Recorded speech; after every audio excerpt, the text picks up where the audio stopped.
loves, hope you're all doing well. You're with yours truly, Queen Choma. I'm back with another word.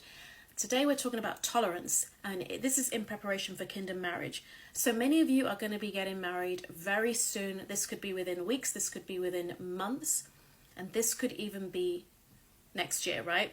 But the thing is, what you have to realize is, and this is mainly for those of you that are going to be marrying soon, that please do take this word to the Lord and ask him if it's for you and how you can apply this word. But basically what the Lord has been showing me is that tolerance is going to be one of the biggest factors, one of the biggest keys to having a sustained marriage and even a good courtship. Because many of you are going to be entering into courtship with your kingdom spouse. And that's going to be one of the things you're going to have to learn. You're going to have to learn to tolerate them. You're going to have to learn to be patient with them, with him or her.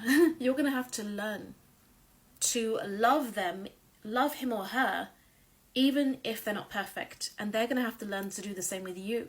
You know, a lot of us want to get into marriage, but people forget that when they get into marriage, they start off almost like doing anything just to have this love in their life. They're like, it's like wanting to buy a puppy. You're like, oh my God, I'll do anything.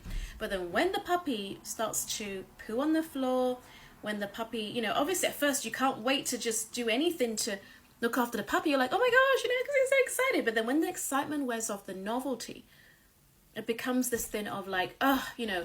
And sometimes we're even nicer to puppies because obviously puppies are so cute and loving and wonderful. So of course we probably will still just have that love. It's like babies, you just can't help but love them.